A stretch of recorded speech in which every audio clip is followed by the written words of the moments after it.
Hello and welcome to Steve's Backyard Bonsai. I know it seems like a long time since I've been putting out a video with my trees, but after I got back from the U.S. National Shows in Rochester, I came down with a pretty severe cold, and you probably can still hear it in my throat. These are my Japanese Katsura that I have planted up in individual pots. I do have another that's a forest planting, and I'm still reevaluating the whole forest idea for this particular tree. But the response to this tree has been tremendous, and I'll be sending out seeds very shortly. I've collected them all. I've got a lot, and I'll split them up among the people who responded. I've got 15 responders, and if you want to try your hand at this, I probably have enough seeds to get a few more. So these are the Japanese Katsura trees that I grew from seed. They are, I probably should have looked this up. This could be the end of their third growing season. I'm pretty sure of that. And what I want with these trees, well, I'm going to zoom up using my phone and show you some individual traits that I'm noticing on this tree. I'm attempting to grow this for bonsai. So I've got to observe what the tree wants to do and only ask it to do things that I know it does. This is one of the fusion trees. I've got a little rubber stopper in there to try and drive them apart. The fusion point will be down here, and I will first uncover this in the spring. If you follow this trunk up, I trimmed it here just above, and a branch grew. Now, two branches grew, but I cut the one off because this is going to be a triplet of trees, and I didn't want any branches growing toward the inside. So you can see how the wound healed. I've got to keep this in mind as I move forward, how these wounds heal. And I pruned it up here, and it got two branches. One really, really weak with one little or two little leaves on it, and one really, really strong. I pruned it here, right? And I got two branches coming from it. And this one has gone up one node, and this one has gone up two nodes. So what I would do with this to try and maintain a certain height on these trees is prune it just above this first set of leaves and let it subdivide from there. And hopefully this one will subdivide from that same point. Okay, I pruned this here. You can see it died back, and there's a spider web or something hanging from it. And I got two branches off of that. They appear to be equal in strength. And also I want to point out that I've had some sort of predation on these leaves. That appears to be a caterpillar. I did not see any caterpillars, and I did not see any bugs of any kind. This also looks like it could be Japanese beetle. I haven't seen many of those. All right, here's another. This was the last prune. There were two branches from this. One really took off. I pruned them both back here and here. This one did not take off from here. So what am I learning? What am I learning? This tree wants to grow up, but I want to keep it small. So this one's easy. I'll prune it back to the first set of leaves. There are buds there. I'm not expecting anything to grow at this point in the season, but those buds will be the first thing to expand. So two of these trees were fusion trees. This is the other one, unless that was the one. And this is the other one. I have a different cork or a different rubber stopper that I'm going to put on here to try and push them out further. And I hope that helps. There's still a lot of pressure on that stopper, and I'm pretty sure these will close up. But I really want to see how this works. All right, let me get started pruning. All right, let's start with the double trunk. Because this is a double trunk, I'm starting to get a little concerned about the girth of one versus the other. Now they've got a nice lot of low leaves happening, and I really like that. But this one has taken off way beyond that. And if I want this to be, you know, what I'm hoping it will be, then I've got to cut the vigor out of this tree. And I could do that right here. I've got this branch. This one's a bar branch to it. They're not interfering with one another. That's why I left them there. I really am thinking of taking this one down to here and letting this guy catch up. But I'm going to do it, guys. I'm going to take this off at the same place I did the first chop on this tree.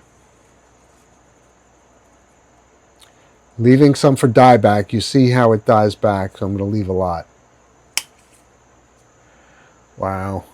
I don't know if these grow from cuttings, and I can't afford to find out. So, all right, that's a big change. So let's see what I can do. I have two pruning stubs here, or one is a dieback stub because this turned into two branches and one took off and the other one did not. So here, stub, stub, little stub, big stub. All right, here I have an opportunity to cut this down, but do I want to? Yeah, I've got short internodes here, and that's what I want. If I let this extend, this one extend, that internode might increase. So I can take a tip off of this.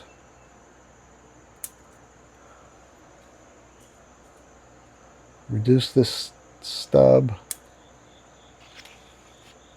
Reduce this stub. And maybe this tree is not used so much in bonsai because it's a difficult tree to tame. But isn't that part of the fun? All right, so this tree is pruned up. Let me get the other. Hey everyone. Last night while I was editing, I realized 2 out of these 3 trees were not videoed. So this is the smaller one, where I took some of the vigor out of the heavy trunk to hopefully develop this trunk on the right. Not to become the same size, I like it a little smaller, but I wanted to zap some of the vigor out because it was really keeping this secondary trunk from growing. These are the 2 I didn't video. This one I kept a little longer, but I shoved a better stopper down there to try and angle these out a little bit more. And I'm so anxious to undo that and check out the fusion process. And here's the one where I did a little Hail Mary on one of these trunks. It does have growth. A nice branch down low, but I'm hoping for something to develop in this plane with this little experiment. And remember, this is to train me in what the tree likes to do. All right, so here's the forest in a Fuku bonsai tray. Learned about this type of tray watching Nigel Saunders while commuting on the Long Island Railroad, and had to go out and find them, and I did. These are great. plastic training pots. I'm calling them that because these trees are definitely in training. Now I want to, I'll try and remember to put a link to when I repotted these trees initially into this pot and was examining the root base of all the trees. Every one of these trees has a beautiful radial root base. It's pretty buried in here, but the intent is to have a lot of surface roots, which is another feature of the adult tree. So, an adult tree with a big trunk and a lot of surface roots and sprawling branches, is that what I want in a forest setting? So, as I mentioned before, these trees are teaching me what they do. Because I didn't know what they do. I just grew these from seed. And now that I see what they do, it's informing A, how I'm displaying them, and B, how I'll prune them based on how I'm displaying them. I just saw another thing that this tree does, and will I be able to zoom up on this at some point?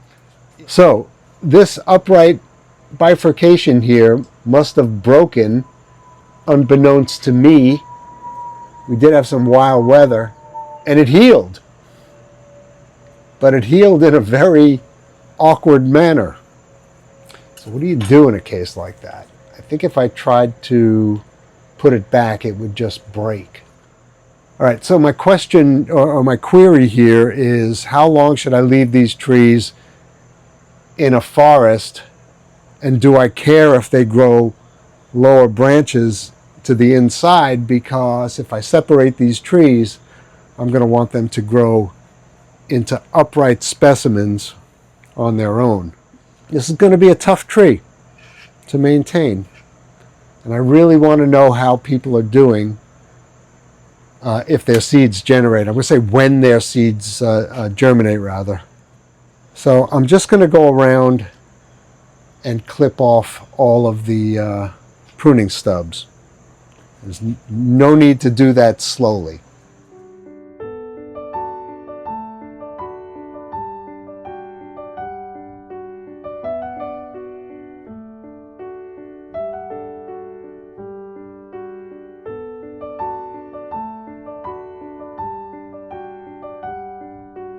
Okay, so I've decided to do something to repair that bend.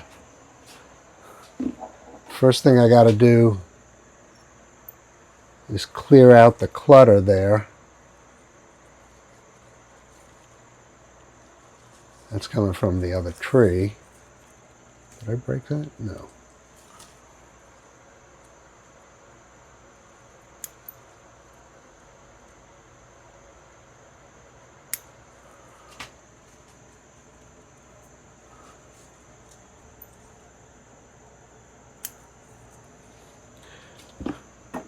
What I'm going to try and do is slip a little piece of hose onto the wire, split one side of the hose and slip it onto the tree, and without wire, maybe the bend in the hose will act on this on its own. That's what I'm going to try. You see how this has a bend in it? I'm going to try and put it on like that so that the flexibility that's in here will work in my favor. So how long do I want this? I'm going to start right there. And then I got to split it the entire length. So where do I want the split? I want the split along the bottom, which is the curved side.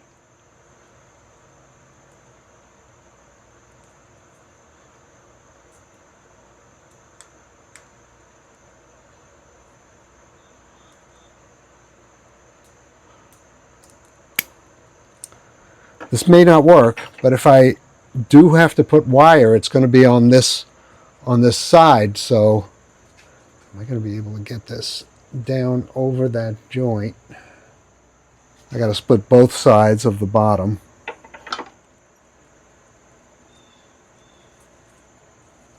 That's going to take a little futzing with. But I can't get the top part on. I'll split that a little bit more and open it up. I'm thinking that's what's got to happen.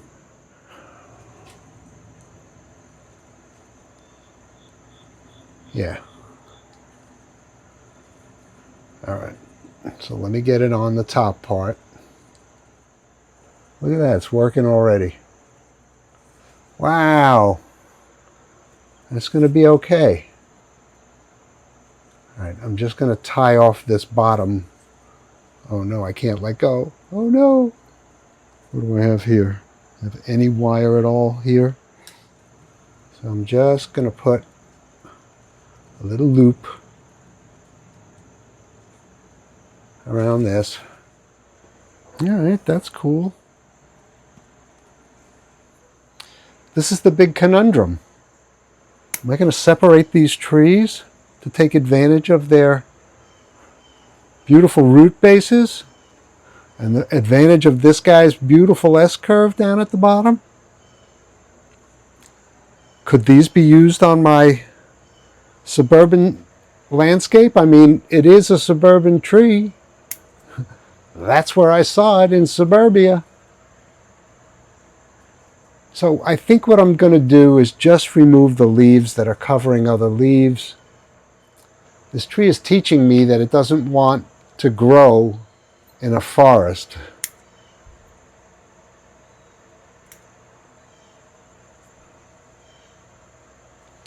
Maybe some of the damaged leaves, in this case a leaf growing toward the inside but isn't a branch, but it's just a leaf.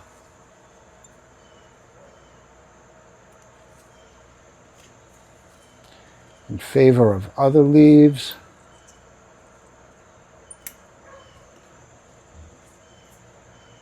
This leaf is covering that one in a very strange way. Now this one can turn around. Can't believe that worked. I think I want that because this might be a separate tree. Initially I did start cutting branches out from the center, but that's what got me thinking I might have this all wrong. See, I cut this branch off. Oh goodness. Okay, where was I? Right here. Cutting this back to here. I'm so sorry. This guy, I already cut it back to there. Can I go further? No. But I kind of have to, don't I? I'm going to. There are buds there.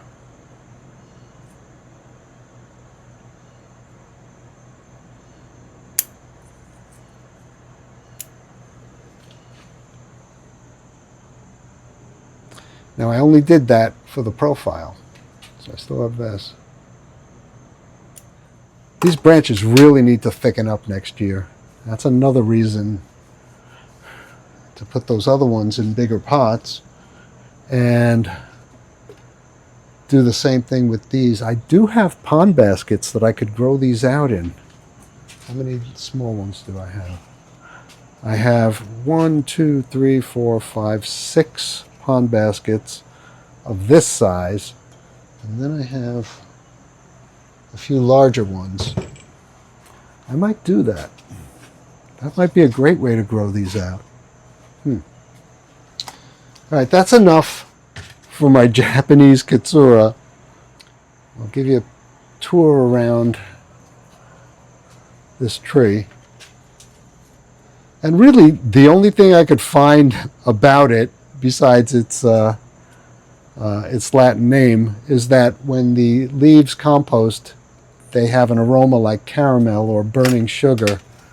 And I have indeed smelled that in the neighborhood. Here's one, I think. I'll cut back to... I know I probably hemmed and hawed about that one before.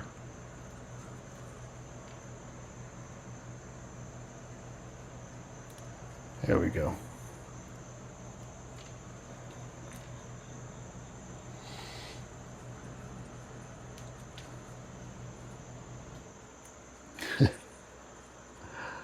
I was about to say goodbye, wasn't I? All right. Thanks for keeping me company in my backyard.